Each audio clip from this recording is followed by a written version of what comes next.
iBond කියලා පිළිගන්නවා අදත් ඔයාම YouTube channel එකට. ඉතින් හරිය අදත් ගෙනත් තියෙන ඕලන ගොඩක් වටින වීඩියෝ එකක්. මේකේ වටින වීඩියෝ ඉස්සරහටත් බලා ගන්න ඕන නම් YouTube channel එක subscribe කරලා එකතු වෙන කියන ගාම අද වීඩියෝ මොකක්ද කියලා මම ඔයාලට කියන්නම්. අද වීඩියෝ වලට යන තියෙන 200 කොරියන් පළමු කෝටාව කියලා දැන් වීඩියෝ එක ගෑලා තියෙන්නේ. ඉතින් ගොඩක් කට්ටිය මගේ මේ පිළිබඳව වීඩියෝ එකක් ඉල්ලුවා. ඉතින් ඒක නිසා ඒගොල්ලන්ට තමයි අද වීඩියෝ එක ගෑලා තියෙන්නේ. ඉතින් වීඩියෝ වල නම් පොඩි දෙයක් මතක් කරනවා අනිවාර්යෙන්ම මේ වීඩියෝ like එකක් දාලා නම් මතක් කරන්න එපා. මොකද අද like එකෙන් තමයි මේ වීඩියෝ එක වෙන කෙනෙක්ට පෙන්නන්නේ. එහෙනම් අපි අද වීඩියෝ එකට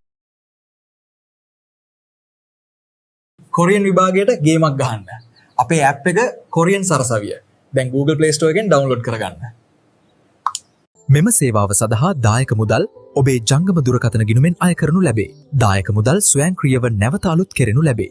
ගොඩක් කට්ටිය මගෙන් අහලා තිබ්බා ඊයේ 200 පොට ගැන අප්ඩේට් එකක් දෙන්නෝ කියලා. ඉතින් ඒ අයට තමයි අද වීඩියෝ එක ගෑලා තියෙන්නේ. ඉතින් අපි යන් වීඩියෝ එකට ඉතින් මෙතන උඩ කියලා තියෙනවා 200 වසරට අදාළ පළමු කාර්තුව කියලා මෙතන කියලා තියෙනවා. ඉතින් 200 පළමු කාර්තුව කොටස් දෙකකට බෙදලා තියෙනවා. පළවෙනි කොටස තමයි නිෂ්පාදන නැවතැනීම. මේගොල්ලන්ට පළමු කාර්තුවේ දින තියෙන්නේ මාර්තු මාස 4 සිට 10 දක්වා කියලා මෙතන කියලා තියෙනවා. ඊළඟ කණ්ඩායම තමයි දීවර ඉදිකිරීම සේවා කෘෂිකාර්මික අංශය. මේ අංශයේ කට්ටියට දින දීලා තියෙන්නේ මාර්තු 11 සිට 17 දක්වා කියලා මෙතන කියලා තියෙනවා. ඊට පස්සේ මෙතන යටින් කියලා තියෙනවා මෙම රැකියා බලපත්‍ර නිකුත් කරන රටවල් 17ට අදාළ වෙයි කියලා මෙතනින් කියලා තියෙනවා. ඉතින් වෙබ් එකේ ඉන්න කට්ටියට මට පොඩි ඇඩ්වයිස් එකක් දෙන්න තියෙනවා. ඉතින් ඕගොල්ලන්ට කියන්න තියෙන ජීවිතේ බිඳුවටම වැටුණත් බලාපොරොත්තු කියන දේවල් නැති කරගන්න එපා. ඉතින් ඕගොල්ලන්ට ඕන තරම් ඔප්ෂන්ස් තියෙනවා. ඒ ඔප්ෂන් අනිවාර්යෙන් try කරලා බලන්න. එහෙම ඇඩ්වයිස් එකක් දෙන්න හිතුනේ මොකද ගොඩක් කට්ටිය මගේ මේ දවස්වල අහන දේවල් එක්ක මට හිතුණා මේ වගේ පොඩි ඇඩ්වයිස් එකක් දෙන්න ඕගොල්ලන්ගේ ජීවිතේට. මේ වීඩියෝ අන්තිමේදී ඕගොල්ලන්ට මට කියන්න තියෙන්නේ අනිවාර්යෙන්ම ඕගොල්ලන්ට මේ කාර්තුව ඉවරනකොට ඇග්‍රීමන්ට් එක ඇවිල්ලා ඉක්මනටම ඕගොල්ලන්ගේ හීන දේශයට එන්න සත්‍ය ධෛර්ය වාසනාව ලැබේවා කියලා මම මේ වීඩියෝ එක අන්තිමේදී කියනවා. මේ වීඩියෝ මොනවාද දෙයක් ගත්තා නම් අනිවාර්යෙන්ම මේ වීඩියෝ like එකක් දාලා නමතක් කරන්න එපා. මොකද අද like එකෙන් තමයි මේ වීඩියෝ එක වෙන කෙනෙක්ට පෙන්නන්නේ. මගේ වීඩියෝ ඉස්සරහටත් බලා ගන්න ඕන නම් YouTube channel එක subscribe කරලා YouTube channel එකත් එක alert එක ඉන්නගෙන ගාම අතට වීඩියෝ කරු කරනවා හැමෝටම බුදු සරණයි. හීනෙන් වැඩ ගන්න මගෙන් ඔක්කොටම උතුරන්න හරියන්න ඕනේ.